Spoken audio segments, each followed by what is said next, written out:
ஒரு குட்டி கதை மாதிரி ஒரு ஆட்டோக்காரர் ஒரு கர்ப்பிணி பெண்ணை ஆட்டோல ஏத்திக்கிட்டு ஹாஸ்பிட்டலுக்கு போறாங்க. பெரிய மழை பெஞ்சுக்கிட்டு இருக்கு. அப்ப அவர்கிட்ட இருந்த அந்த கொடைய அந்த கர்ப்பிணி பெண்ணை கிட்ட கொடுத்துட்டு இதை எடுத்துக்கிட்டு போமா அப்படின்னு சொல்றாங்க. அப்ப அந்த பொண்ணு சொல்றாங்க, ஆனா இது எப்படி நான் உங்ககிட்ட நான் திருப்பி கொடுக்கறது?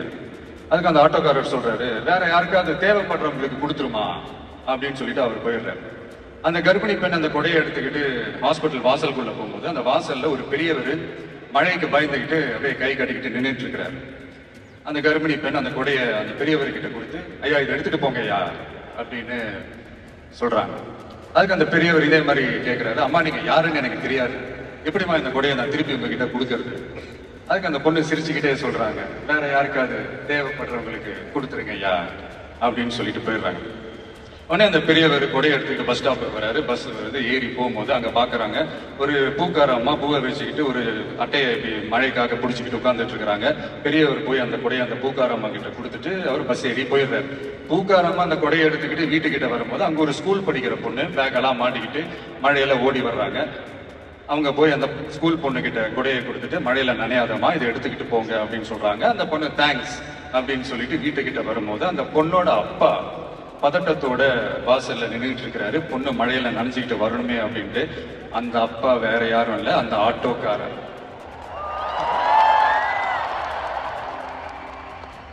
அந்த குடை அவர் கொடுத்த குடை. So the moral of the story is,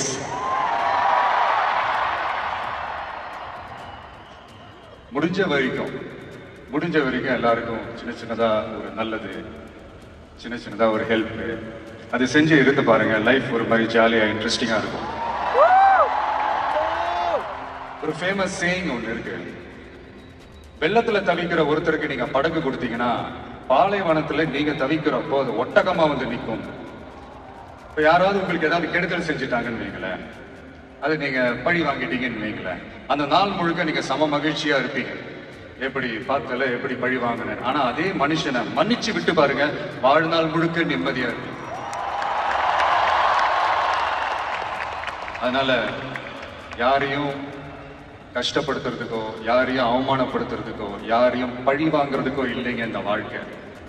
நான் முடிஞ்ச வரைக்கும் முன்னாடியே சொன்ன மாதிரி சின்ன சின்னதா ஒரு நல்லது, ஒரு சின்ன சின்னதா ஹெல்ப் இது செஞ்சு பாருங்களேன். எங்கேயோ ஒரு இடத்துல ஃபியூச்சர்ல உங்களுக்கு இது கை கொடுக்கும் அப்படின்னு நான் நம்புறேன். பிடிச்சிருந்தா எடுத்துக்கங்க, இல்லைன்னா விட்டுருங்க. Free advice. இப்போ இந்த ஈவெண்ட், இந்த ஹீரோ ஆஃப் திஸ் ஈவெண்ட்டுக்கு வருவோம், மிஸ்டர் அனிருத். அவருக்கு நான் ஒரு பேர் வைக்கலான்னு இருக்கேன், MDS. Anybody? Ramya, can you guess? Vijay, can you guess? MDS.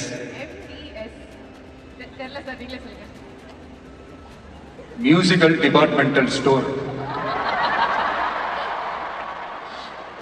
அதாவது அந்த ஸ்டோரை திறந்து நீங்க உள்ள போயிட்டீங்கன்னா அன்லிமிட்டடா என்ன வேணுமோ எவ்வளவு வேணுமோ எல்லாத்தையும் எடுத்துக்கிட்டு ஹாப்பியா வரலாம்.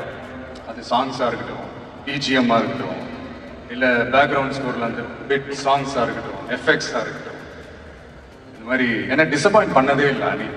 அது என்னுடைய படம் ஆல்பமா இருக்கட்டும், இல்ல மற்றவங்க படம் ஆல்பமா இருக்கட்டும், படிப்படியா ஏறிக்கிட்டு போய்கிட்டே இருக்கிறாரு. ஸோ ஹாப்பி ஃபார் யூ அனி. அண்ட் என்னுடைய டைரக்டர் H. வினோத் ஒரு சமூக பொறுப்புள்ள ஒரு இயக்குனர் சொல்லலாம். ஒரு கமர்ஷியல் படமாகவே இருந்தாலும் அதுல ஒரு சமூக பொறுப்புள்ள விஷயங்கள் சொல்லணும், சில நல்ல ஐடியாலஜிக்கல் விஷயங்களை சொல்லணுன்றதுல ரொம்ப கவனமா இருப்பாங்க. ஆல்ரெடி ரெண்டு வாட்டி படம் பண்றதா இருந்தது. ஸோ அதெல்லாம் மிஸ் ஆகி இந்த ஜனநாயகன் படத்துல 2 பேரும் சேர்ந்து ஒர்க் பண்ணதுல ரொம்ப சந்தோஷம். அண்ட் என்னுடைய வில்லன் பாபி டியோல், அவருடைய ஸ்கிரீன் பிரசன்ஸே நெக்ஸ்ட் லெவல் தான்.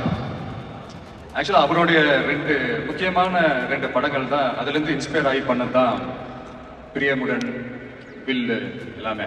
சார் முக்கியமான படங்கள்னா அது என்ன படம் உங்களுக்கு தோண மாட்டேங்குது? அது எதுக்குமா?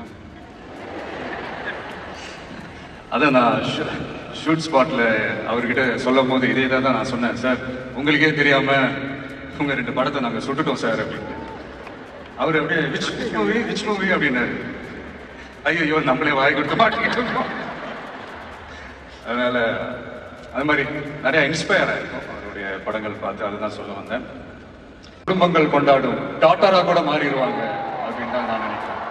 என்னுடைய நல்ல ஒரு ஃப்ரெண்ட் அவங்க. அண்ட் பூஜா, தமிழ் சினிமாவின் மோனிகா பெலுச்சி, அவங்களுடைய நடிப்பாக இருக்கட்டும், டான்ஸாக இருக்கட்டும், ஸ்க்ரீன் ப்ரெசன்ஸாக இருக்கட்டும், எல்லாமே next level. And Prakash Raj, ஜென்ரலாக ஹீரோவுக்கும் ஹீரோயினுக்கு தான் நல்ல இந்த ஒரு கெமிஸ்ட்ரி ஒர்க் அவுட் ஆகும்னு சொல்லுவாங்கல்ல. எனக்கும் பிரகாஷுக்கும் நல்ல கெமிஸ்ட்ரி ஒர்க் அவுட் ஆகும். இந்த ஹீரோ வில்லன் அந்த காம்போ நான் சொல்றது கில்லி டேஸ்லேருந்தே சொல்றேன். கில்லியா இருக்கட்டும், போக்கிரியா இருக்கட்டும், சிவகாசியா இருக்கட்டும், இல்லை இப்போ ஜனநாயகன் வரைக்கும் அந்த ப்ராசஸ்ல நான் ரொம்பவே என்ஜாய் பண்ணேன். தேங்க்யூ பிரகாஷ். முக்கியமா என்னுடைய ப்ரொடியூசர் கேவிஎன் சார், அவங்க ஆக்சுவலா இந்த படம் 2023லயே அந்த பேச்சுவார்த்தை எல்லாம் ஸ்டார்ட் ஆயிடுச்சு. இந்த மாதிரி படம் பண்ண போறோம்ட்டு. அதே நேரத்தில் நான் வந்து என்னோட பொலிட்டிக்கல் சைடும் அது அந்த அனௌன்ஸ்மெண்ட்லாம் வந்துருச்சு. அப்போ நான் அவர்கிட்ட நான் கேட்ட ஒரே ஒரு விஷயம் தான் அவர்கிட்ட நான் கேட்டேன். சார், சும்மாவே என் படத்துக்கு பிரச்சனை வரும், இதுல வேற ட்ராக்கை நோக்கி போறேன், எப்படி சார் இந்த டைம்ல நீங்க படம் எடுத்து பண்றீங்களா, பரவாயில்லையான்னு கேட்டேன். அவர் அதெல்லாம் யோசிக்கவே இல்லை, இமீடியட்டா பண்ணலாம் அப்படின்ட்டு அந்த பாசிட்டிவ் வைப் எங்க மேல திருப்பி விட்டார். ஸோ இந்த நேரத்தில் அந்த படம் நீங்க எடுத்து பண்ணதுக்கு ரொம்ப நன்றி சார். ஏன்னா அதுல இருந்து ஸ்டார்ட் ஆகி இன்னைக்கு இந்த ஆடியோ ஃபங்க்ஷன் வரைக்கும் வந்து நின்றுருக்கிறோம். எதுலையுமே தலையிட மாட்டாரு. நம்மளுடைய கோ ப்ரொடியூசர்ஸ் ஜெகதீஷ், லோஹித்லாம் சொல்லுவாங்க, இவர் என்ன சார் எதுலையுமே தலையிடவே மாட்டாரு, என்ன நடக்குது, ஏது நடக்குது, ஷூட்டிங் நடக்குதா இல்லையா, என்ன செலவாகுது, எதுவுமே கேட்க மாட்டேன்றாரு. அது ஒரு விதத்துல பிளஸ் ஆகவே இருந்தாலும் இன்னொரு விதத்துல மைனஸ் ஆகவும் இருக்குது அப்படின்ற மாதிரி விளையாட்டா சொல்லிட்டு இருப்பாங்க. ரொம்ப அவருக்கு இந்த மாஸ் பிலிம் வலுவான எதிரிகள் இருக்கணும். சும்மா வர்றவங்க போறவங்களால ஏத்துட்டு இருக்க முடியாது இல்லையா. வலுவா இருக்கிறவங்கள தானே எதிர்க்க முடியும். அப்பதானே நாம ஜெயிக்கிற அளவுக்கு வலிமையா இருக்கோம்னு அர்த்தம். இப்ப ரீசெண்டா நம்மளை பத்தி ஒரு பேச்சு ஒண்ணு ஓடிட்டு இருக்கு. விஜய் என்ன தனியா வருவாரா அண்ணியா வருவாரா அப்படின்னு. நம்ம எப்பங்க தனியா இருந்திருக்கிறோம்? 33 வருஷமா உங்களோட தானே இருக்கிறோம், மக்களோட தானே இருக்கிறோம்.